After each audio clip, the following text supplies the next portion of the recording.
Assalamu алейкум, урматтуу Кыргыз блог каналынын катталуучулары жана көрүүчүлөрү. Бүгүн бизде 19 март, эртең 20 март күнү биздин кыргыз курама командабыз дүйнө чемпионатына тандоолуу оюндарындагы өзүнүн кезектеги оюнун Өзбекстан курамасы менен конокто өткөрөт. Бул оюн биздин курамабыздын дүйнө чемпионатына тандоолуу оюндарындагы 7-чи оюну болуп эсептелет жана буга чейинки оюнда биз Өзбекстан курамасынан өзүбүздүн стадионубузда 3-2 эсебинде тилекке каршы жеңилип калганбыз. Жана ошону менен азыркы учурда биздин А тайпабызда Өзбекстан курама командасы 13 упай менен 2-чи орунда келе жатат. Ал эми биздин курама командабыз 3 упай менен тилекке каршы 5-чи орунда келе жатабыз.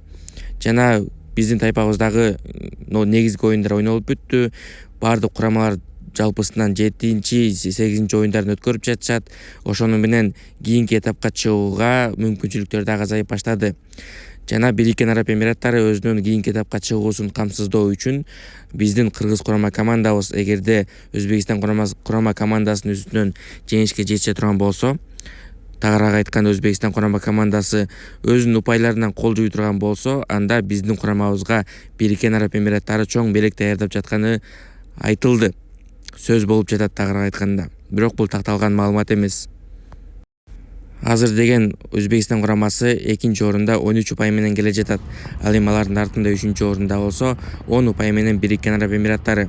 Эгерде Өзбекстан курамасы 2-чи орунду сактап кала турган болсо, анда түздөн-түз дүйнө чемпионатына жолдомо алат.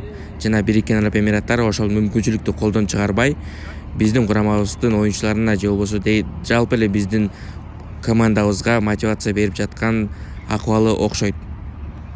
Өзбекстандын упайын жоготтуруп жана 3 упай менен аларды кубалап өздөрүнүн дүйнө чемпионатына чыгуусун камсыздоо үчүн.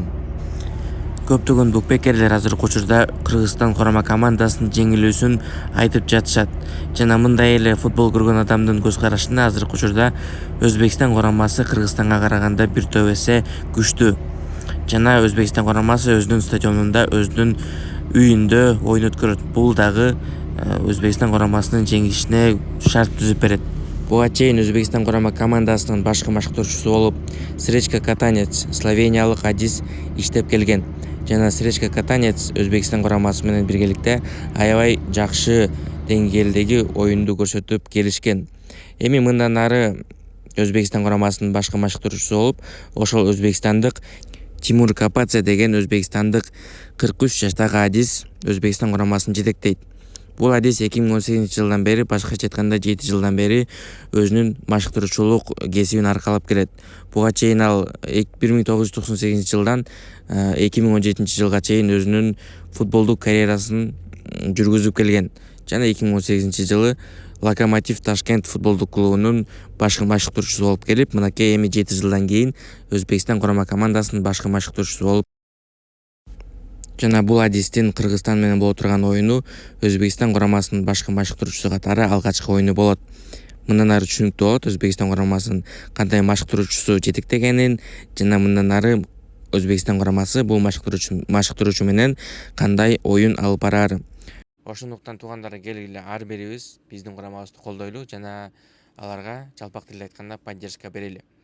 Видеону аягына чейин көргөнүңөргө чоң рахмат. Силерге кичине да болсо бир түшүнүктүүрөөк кылып, бир нерсени түшүндүрүп бере алдым деп ойлойм. Кийинки чыгарылыштардан жолугушканча жакшы тургула.